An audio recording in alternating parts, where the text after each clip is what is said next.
Okay, so Angel's Egg. What do you think? Initial thoughts? Okay, so you'd already watched it before we watched it just now, Yes. and you kind of read the fan theories and everything like that. Yeah, I scoured the comments section and read a whole bunch of I don't want to say necessarily backstory, but maybe like an idea behind the film. The director, especially like an idea behind him and maybe his thought process, and then a whole bunch of theories. Okay.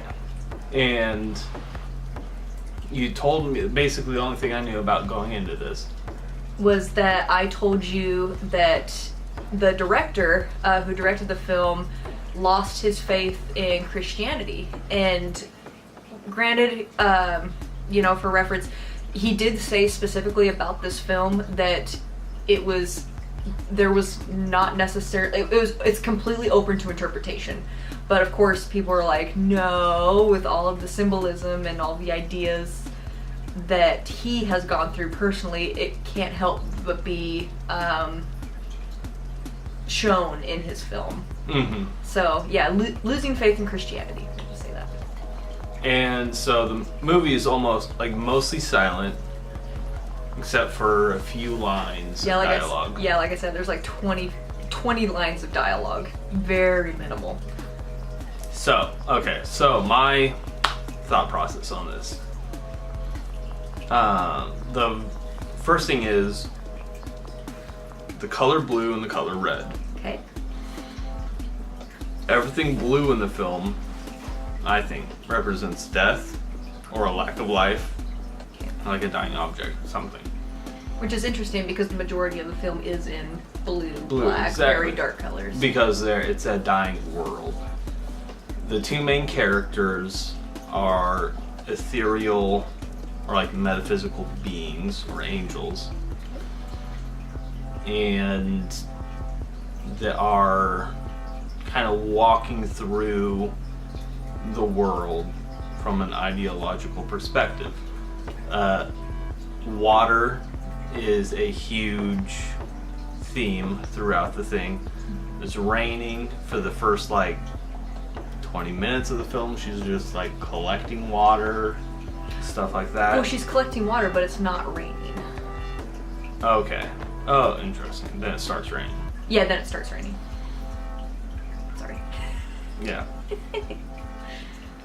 Then, so the male character wears blue and everything like that. And that's why I told you when we were watching it, he represents death.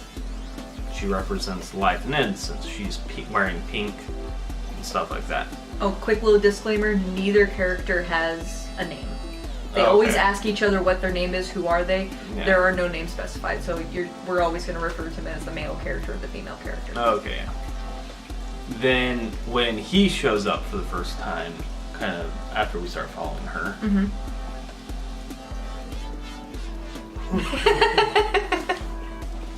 With the yawn, someone in the comment section actually posted, "I have never been so bored yet intrigued in my entire life." So that you had the exact same reaction as I did, where I was watching this in bed and I was yawning, but I couldn't turn it off because I wanted to see how it ended. So you're yawning through the entire movie. I was like, okay, maybe he's getting a little over this and maybe a little tired, but he's not complaining. no. Oh, sorry. So when he shows up, he's riding red tank-like machines, which are clearly organic machines. They have veins and they pulsate, and they're You know what? Yeah, that's a good point. I noticed that as soon as he gets off, you can see the wires pulsating. So that's a good point. I didn't even make that connection. And so they're red because they're living weapon sort of things. And his cross thing that he has, which is a weapon, also has a red insignia sort of thing on it. Then when she is going through all the buildings and everything, she pours out a glass bottle that has red liquid in it. which I'm taking to represent spoiled or like bacteria-ridden water, which means there's like life in the water. The rest of the water is blue because there isn't like stuff growing in it, and it's like thus safe to drink. And then she wears like red and stuff, and she's a young girl. He's like an adult male, more or less. Yeah. And she's carrying an egg with her. And so my idea is that he represents this sort of old guard and this old set of ideas, and that she is this newer generation and or a new set of ideas, a new ideology, and she's nurturing this egg to move on to the next thing. So what is the egg? The egg represents her ideology? It represents an ideology, and she's the sort of like the protector of it. I think the two are kind of inseparable. Okay.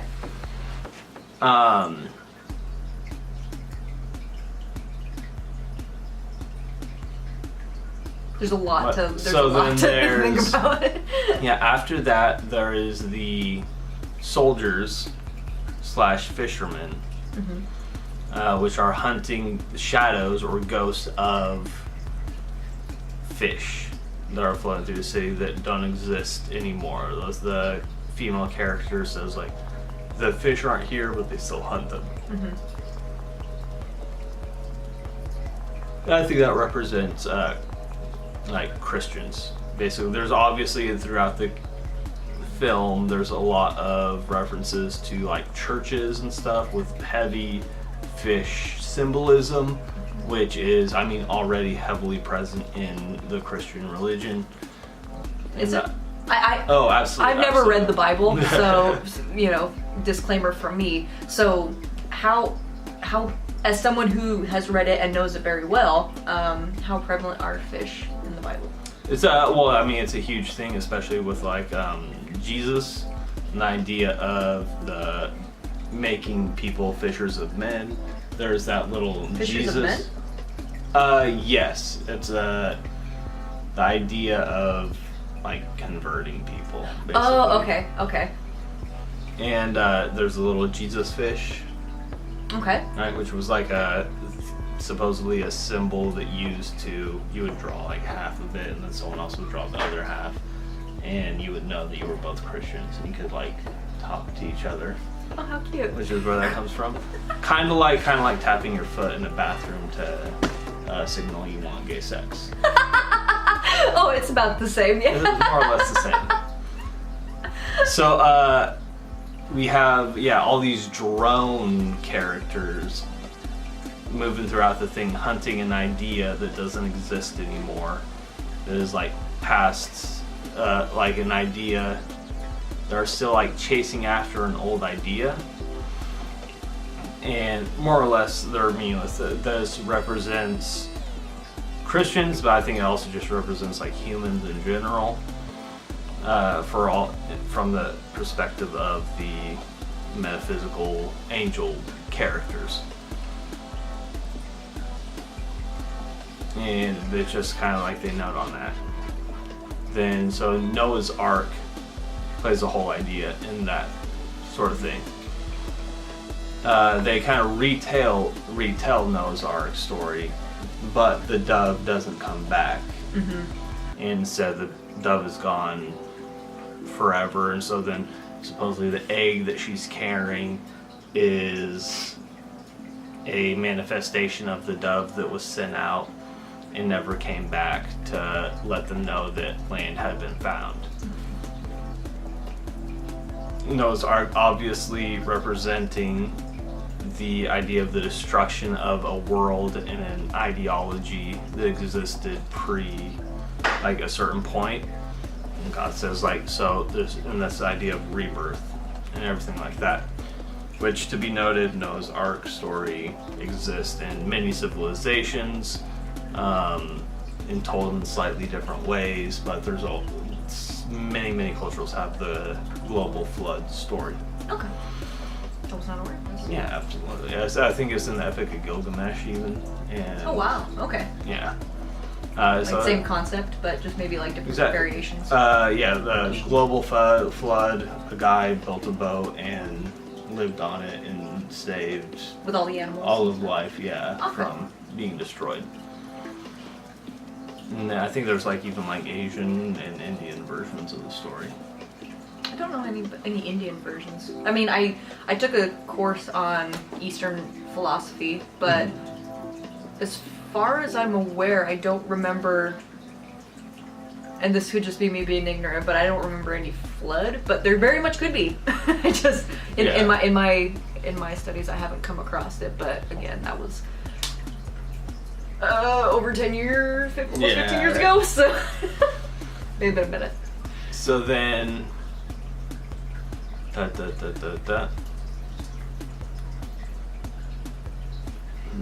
So, what about the like the birds at the very the creature at the very beginning? Your first look at the film, and you see this creature in an egg, and you know his eyes twitching. Do you have any idea or insight about what that could represent, or what that means, or what it is, or? So, I mean, that's obviously planted in there, I feel like, to call back to the end of the film, where after the blue male character destroys the egg in an attempt to prevent, in my theory, the new age from coming forward, because he's still connected to this old ideology. He then in turn causes a proliferation. Easy for me to say.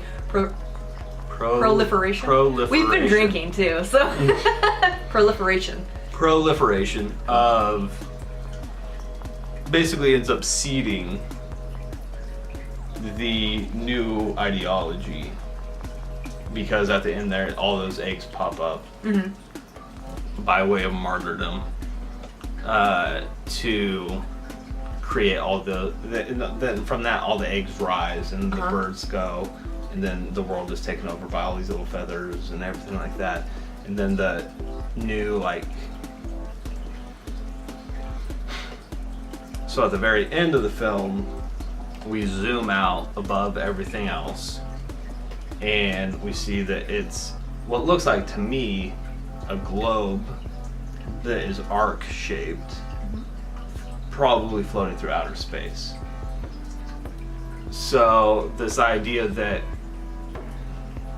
humans left Earth because the Earth was about to be destroyed, settled on this like spacecraft type thing, then they were out there for so long that they ended up building a civilization on this arc type thing, and then even forgot why it was there because it was so massive that, and that's why the technology is as advanced as it is in certain parts of the film.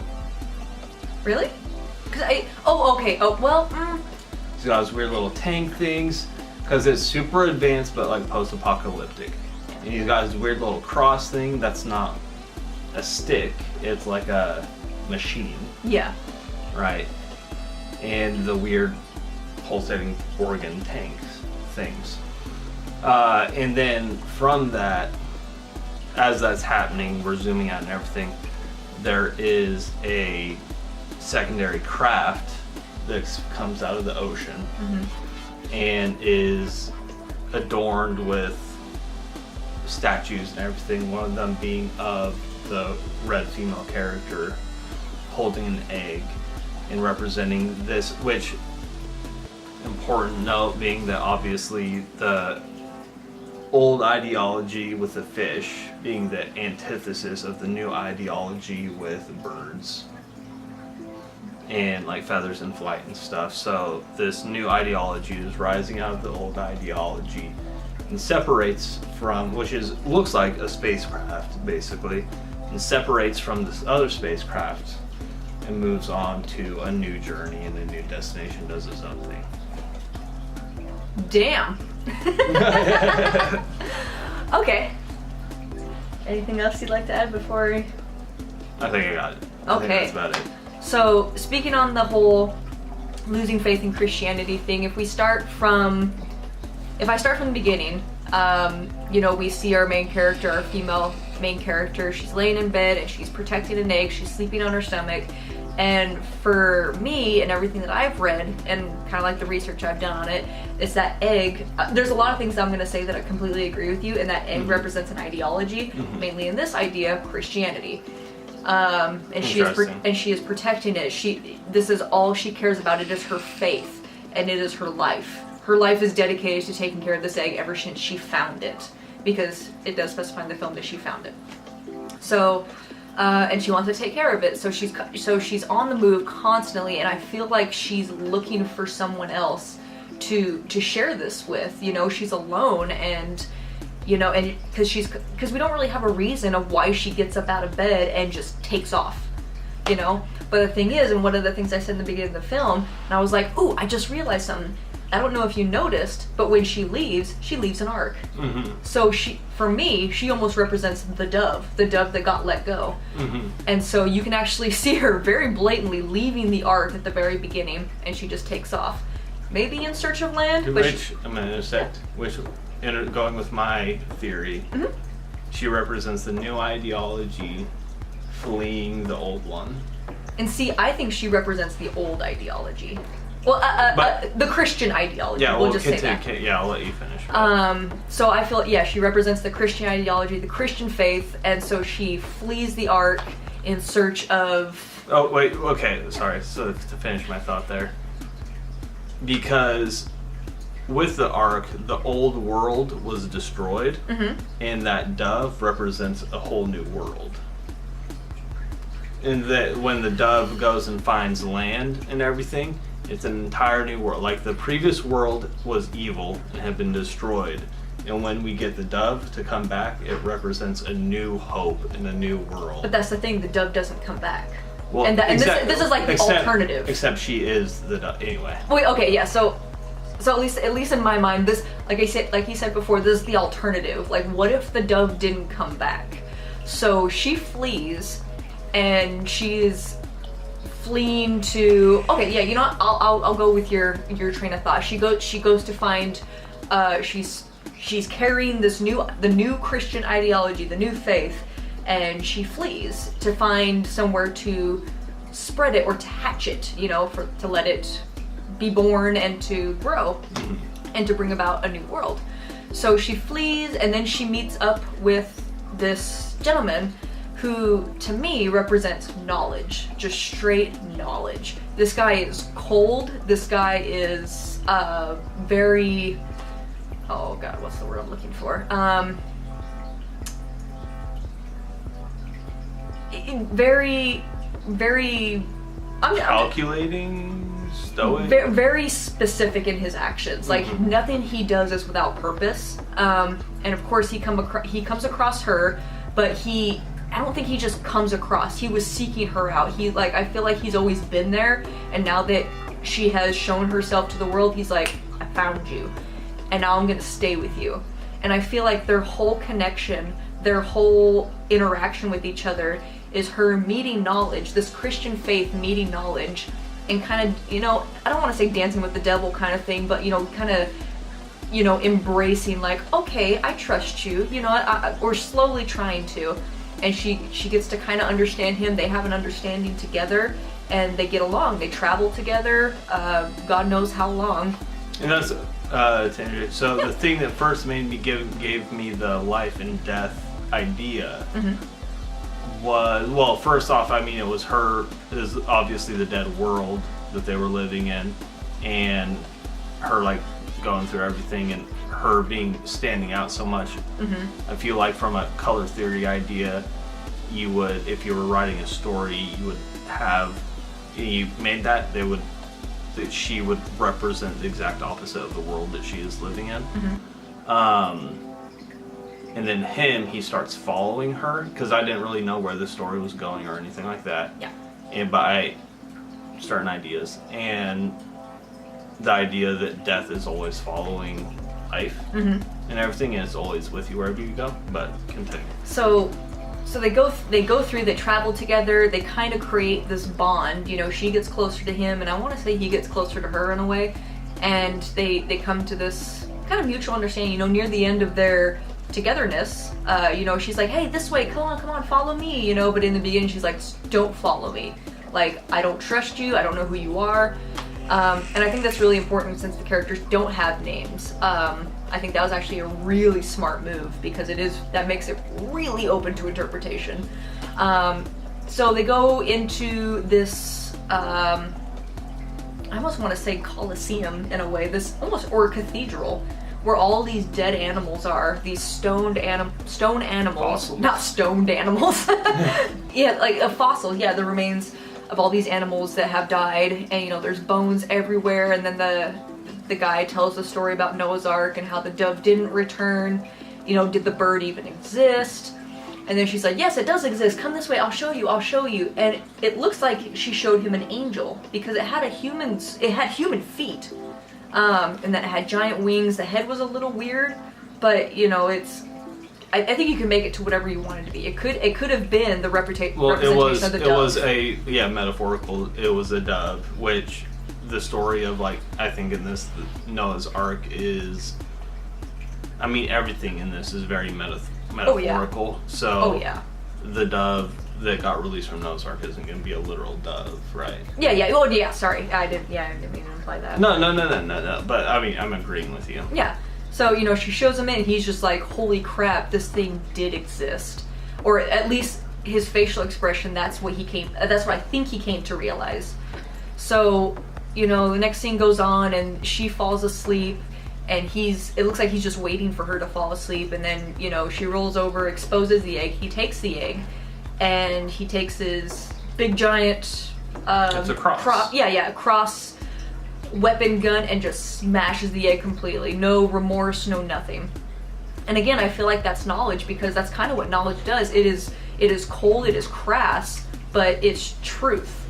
And then when, you know, he just does it. And I feel like he does this to show her that this ideology that you're carrying is empty. There's nothing in it. And I feel like that's why she screams with agony. It's not because that he broke the egg, but because there was nothing in it. There was nothing to show. And, you know, and then when she wakes up and finds the egg destroyed, she just leaves. And, you know, she goes in search of him. Like, I feel like, hey, tell me, you know, what's going on. You know, she wants, I don't want to say closure, but she wants, the who, the what, the when, the why, the how, you know, because she wants answers. And so as she's following him, she falls off a cliff into water, and as she's drowning, my initial thought was burps, because that's what it looked like to me. She burps up. She gives up life. Yeah, all these bubbles come up and turn into egg. And I feel like, and I agree with you here when you said martyrdom, because with every martyr that dies, new ideas are born, new beliefs, new just everything. Well, and going with my color theory thing again, following that event, and then chasing after him, right? But instead of chasing after him, she dives down, and from there she transitions from the red color. She shifts into the blue color. But she didn't dive down. She fell. Well, she. Like, she didn't purposely, like... I think she purposely jumped off a cliff, basically. Really? The expression in her face? She's just like, huh? And she just falls. That's just me. But, well, just me too. So, she gives birth to all these new ideas and new beliefs as a martyr because she died protecting her faith. You know, she wanted something to, you know, to be like, where is this thing that I was protecting? Where is my belief, you know? But he's gone, he's walking off. And then as he gets to the edge, we see this big machine come up, and with all these statues with all these statues of people, and I feel like all of those people, since there's thousands upon thousands, I feel like those people represent all the people that have died for the Christian faith, like through every war, through every sacrifice, you know, everything. And then of course, that she's at the top, you know, martyrs are I want to say beloved, you know, kind of thing, you know, someone who dies completely for their faith, and that's why she is at the top. She's a statue now. She is forever engraved amongst all of these people that have died for Christianity. And he sees that and he's like, damn, because he looks so sad. He's like, you know, you're now forever in this now because you're made of stone. And then as it zooms out and everything, the last image that you see for me is an arc flipped over. That is the bottom of an arc because it goes like this. Mm-hmm. And I feel like with that happening, it just showed like everything. It's over. The Christian faith is over. Like at least for the director, like that was his last. Like there's no more. I'm done. Like the arc is no more, and that's why it's just surrounded by black. Mm-hmm. Just kind of to represent the That's interesting. So as far as like the other statues on the ship, mm-hmm. I feel like those represent the new ideology's version of those fishermen soldiers out there. Oh, I didn't even talk about them. And then she would be, I mean, his equivalent to that thing. And so this is a new world. He's been on that arc for so long. The world has developed and grown and everything. That little pod world that she's on is like just beginning. And so eventually I think it will develop into something like the world that he's on. And the fishermen, so for me, I feel like they are and here's one thing I have a real hard time accepting the idea that he represents knowledge when he is literally carrying a cross with him the whole time. But I feel like he's the person. He's very much like a Jesus allegory. See, and I feel like he is the piece of knowledge that crushes Christianity, and that's why he carries it specifically. Like, I'm here. And that's why he uses the cross to break the egg, where it's like, I'm going to use your own faith and reasoning to show you that there is nothing in this egg. And that's why she screams, because she was shown, like, everything I know is a lie. Everything. And that's why those screams are just so intense and so agonizing, because, I mean, for a lot of people, you know, like, when they are shown, like, I mean, granted, I don't know if it was the same for you when you left Christianity, but, like, it's tough for a lot of people. Like, they're just like, I don't know what to believe now. Like, their whole upbringing, their childhood, their teenage years, maybe even early adulthood is just a lie kind of thing. So for different people, you know, I think it can be very traumatizing. Yeah, I had a hard time with it. It's your like very fundamental idea of reality gets shifted, and it's traumatizing, I think, is a good word, and stuff. Yeah, but I think the fishermen are probably like warriors of Christianity because they have that same gray tone as the statues and everything like that, mm-hmm. and they do turn into statues when the fish are out. So, and you know, they're shooting their spears and trying to kill these fish shadows. They're trying to kill an ideology, but you can't kill it. Like, mm-hmm. knowledge is forever. Like, it's pure and it's untouchable. You can't use faith, a spear, or a harpoon or something like that to kill knowledge. It just won't work. I think then again, it would be a mistake to have fish represent knowledge and that everything especially if we're coming at it from the perspective of a creator who left Christianity, who then puts fish symbolism into all the churches. Or wait, I cannot remember what I just said. If I said the opposite, or if I just said the same thing, or you could flip it, and the fisherman could be knowledge trying to kill this Christian idea, but an idea you can't kill an idea. There we go. Sorry, that probably makes more sense. Yeah. But yeah, it's just a shadow. There's nothing behind it. Mm-hmm. There's no substance. It's just an idea. I think I just completely contradicted myself. but no, you get the idea. But I think all in all, it's a very thought-provoking film.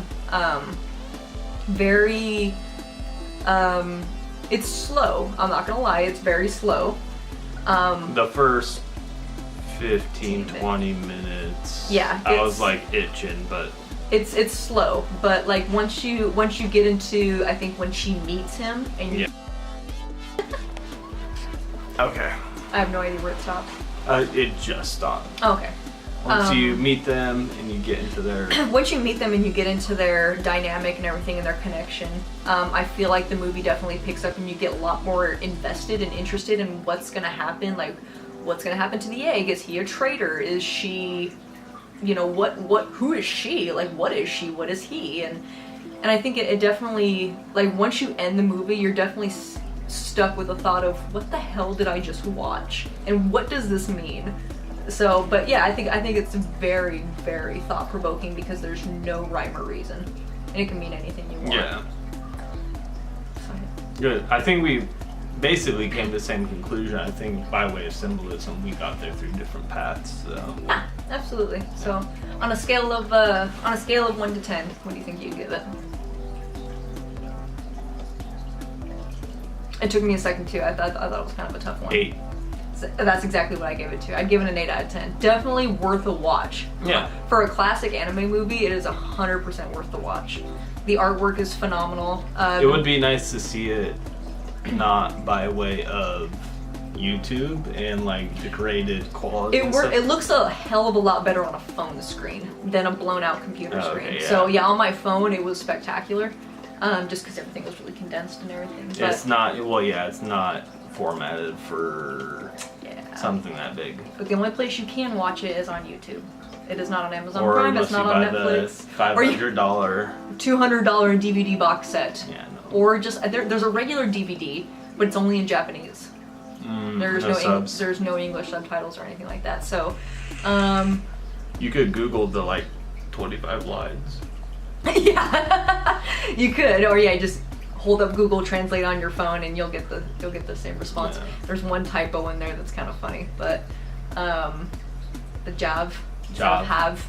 So, You know, it has a lot of typos. what? Animorphs. This shit was written in the 90s. There's a lot That of shit's typos. trash. There's a lot of typos.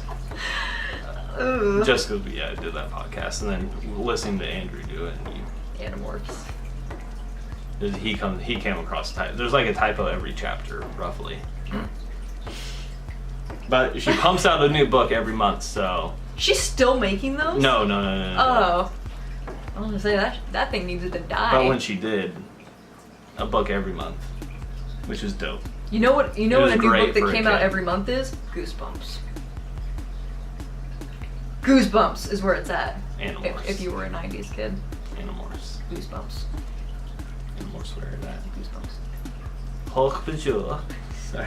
What was that? What?